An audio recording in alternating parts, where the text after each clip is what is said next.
This week, we're going to revisit the Papier Plume stable to take a look at Burgundy. Now, on the channel, we've taken a look at Secret Ink 13, and 2 weeks ago, we took a look at the nice hues of red beans and rice.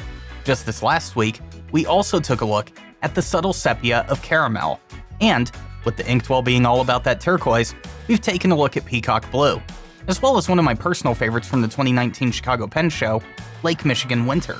So, as we take a look at Burgundy this week, it has to live up to the good quality that the other inks did, but it also has to make me feel the value like red beans and rice did. Speaking of which, now that I have these two side by side, I find it interesting that the non-special edition inks get the phone number treatment, while the specials get the web URL. I find that quite odd, but that aside, I still think these are really good value bottles. Now moving on, this week I'm going to be using one of my Moonmen demonstrators. The main reason is that this one has a really good flowing fine nib that will give us a good look at the overall tone of the ink.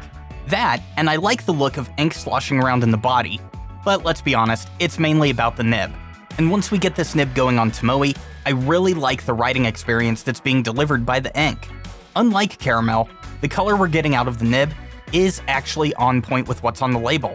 But the more I think about it, I honestly don't know how to feel about that. For being a softer red, I guess this ink covers Burgundy in spades?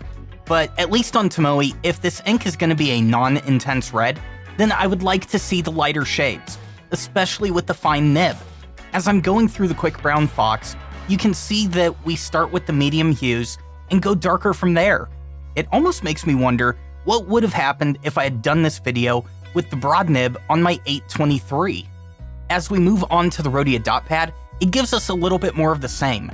The hues are once again on point with the label in the background there, but at least now, this fine nib is giving us a smaller glimpse of the lighter reds. If I move past my views of the hues, this ink is actually a pleasure to write with though. I'm noticing a trend on Papier Plume inks that they all seem to be rather well lubricated, and this one is on point. When I'm filming a review, it's not uncommon for a pen to sit out uncapped as I change camera angles or lenses, and with this ink, I haven't had any issues with being able to pick up the pen and get right back to work. With that being said, this doesn't feel like a particularly wet ink, so when we get back to looking at the dry times later on, I'm interested to see how the timings are.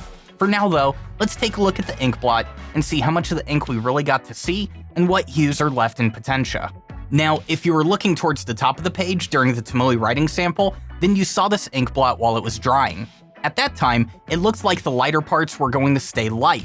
Now that it's dry, I guess what I was considering a medium hue is really as light as this ink gets. So other than the deep reds, this fine nib really delivered. So if we're getting the full gamut, then that makes me even happier with these dry times. On Tomoe, this ink is stone dry just after 10 seconds, and on Rhodia, we're completely dry just after 5 seconds. So if the water test goes well, then this may be a good return to work ink. Now, I'm going to admit, I have somewhat high hopes going into this water test.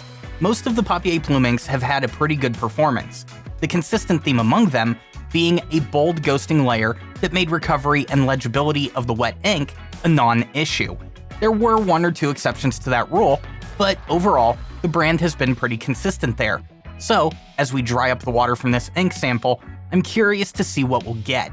The first thing that's apparent is the color is holding up quite well. We aren't getting a ghosting layer per se, but this is a pretty good result overall. Wrapping everything up, I'm actually somewhat impressed with Burgundy. I will admit, I'm not really a big fan of the color. I do, however, find that the performance in the dry time, usability, and water performance are really nice with this one, and I think those are the parts to focus on. If you need a fast-drying ink, this is it.